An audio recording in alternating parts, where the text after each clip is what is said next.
On continue avec l'exercice 3.6. Dans la séance précédente, nous avons traité la première question. Et avant ça, nous avons rappelé des résultats du théorème de Gauss pour des charges distribuées en surface. Donc, je vous invite à revoir cette vidéo si vous ne l'avez pas encore vue. Donc, on va traiter aujourd'hui la deuxième question, dont l'énoncé commence un peu avant. Donc, nous avons une sphère S1 qui avait une charge Q0 égale 10 puissance moins 8 coulombs. Après, on entoure S1 d'une deuxième sphère S2 conductrice de centre O, de rayon intérieur R1 égale 10 cm, ce rayon-là, et extérieur R3 égale 12 cm, celui qui est là. Déterminer les charges Q1 portées par S1 et la charge Q2 portée par la surface interne de S2. La charge Q3 ne peut pas être demandée maintenant, elle est demandée dans la question numéro 4. Donc ça, c'est juste une erreur de frappe. Aussi, le rayon ici pour S2, le rayon intérieur c'est R1, et donc pour S1, on prendra un rayon R0 et non pas un rayon R1. Donc on répond d'abord à cette question. Donc voici le schéma. Je rappelle le résultat de la première question. On avait R0, 9 cm et Q0 qui est égal à 10 puissance moins 8 coulombs, c'est des données. On nous a demandé le potentiel, on l'a calculé avec les formules de la distribution sphérique des charges en surface, c'est K fois Q sur R, et on a trouvé 1000 volts. On a calculé aussi l'énergie interne par 1 demi de Q0 V0, et on a trouvé 0,5 10 puissance moins 5. Maintenant, on nous demande de calculer, donc nous avons une sphère S1 chargée. Quand on l'entoure avec une autre sphère S2, reliée à un générateur, sa charge devient Q1 et la sphère S2 aura la charge Q2 sur la surface dont le rayon est R1, et la charge Q3 sur la surface dont le rayon est R2. Donc dans la deuxième question, on nous demande de calculer Q1 et Q2. Alors cette question est normalement simple parce que Q1, le conducteur S1, il est isolé, il n'est relié et il n'est pas en contact avec un autre conducteur. Donc sa charge, elle ne change pas. Donc Q1 est égal à la charge initiale Q0. Donc S1 est isolé, sa charge Q1 est égale à Q0 égale 10 puissance moins 8 coulombs. Pour le conducteur S2, la charge Q2 qui est sur la surface intérieure, elle est égale à moins Q1. Pourquoi? Parce que quand un conducteur entoure un autre, il y a une influence totale entre les deux conducteurs. Et s'il y a une influence totale, les charges qui sont sur des surfaces en regard l'une de l'autre, elles sont opposées.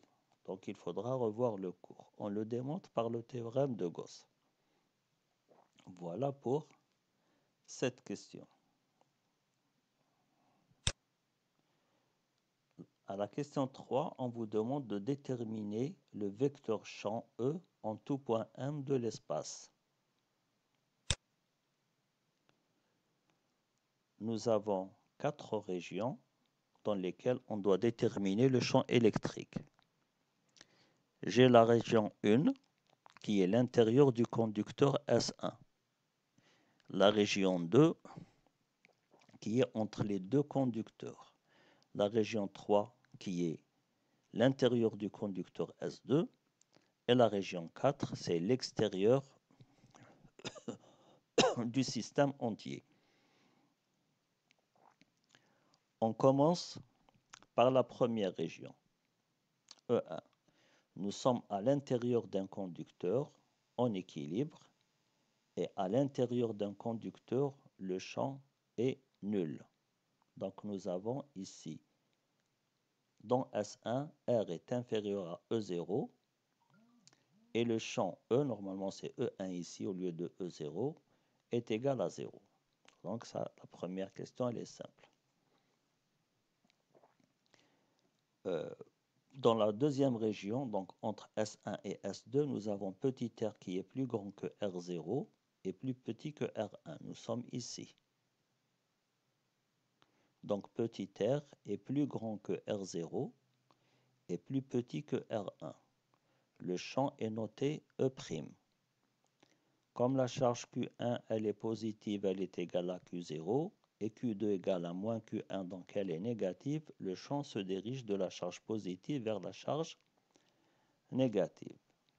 On peut appliquer le théorème de Gauss pour le calculer en choisissant une surface SG dans cette région-là. C'est une sphère entre les deux rayons R0 et R1. Mais je préfère utiliser directement les résultats qu'on peut apprendre facilement par cœur. Donc E', c'est quoi? C'est le champ créé par S1 plus le champ créé par le conducteur S2. Le champ créé par le conducteur S1, c'est celui qui est créé par la charge distribuée sur la surface de S1. On a appris avec le théorème de Gauss que le champ qu'elle crée est analogue à celui créé par une charge ponctuelle. Donc c'est K fois Q1 sur K R au carré fois UR. Le champ créé par S2, c'est le champ créé par les charges sur la surface intérieure de rayon R1 et par les charges de la surface extérieure de rayon R2. Cependant, la région à laquelle on s'intéresse se trouve à l'intérieur des deux surfaces chargées par Q2 et par Q3. Donc, le champ qu'elle crée est égal à 0. La charge Q2 crée un champ nul dans cette région, parce que c'est l'intérieur de la sphère. Aussi, la charge Q3 crée un champ nul dans toute cette région-là, à l'intérieur. Donc la contribution de ces deux charges est nulle. Donc E' égale uniquement K Q1 sur R au carré UR plus 0. Il n'y a pas de contribution du deuxième conducteur. Dans S2, dans le conducteur S2, c'est-à-dire pour R entre R1 et R2. Donc cette région-là, qui constitue le deuxième conducteur, j'ai le rayon qui est petit r qui est entre R1 et R2. Ici, on écrit directement le résultat. Le champ E2 est égal à 0 parce que nous sommes à l'intérieur d'un conducteur en équilibre. Il reste la troisième région. Donc nous sommes à l'extérieur, donc toute cette région qui est là. Petit r va de R2 jusqu'à l'infini. Donc il est plus grand que R2.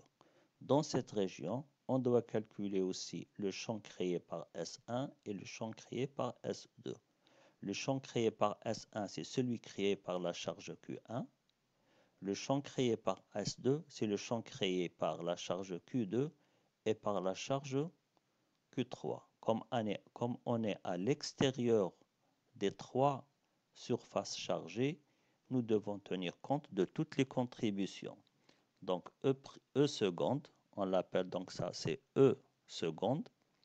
Je l'ai ici, donc c'est E seconde. Attention, ce n'est pas E2, ça c'est une erreur.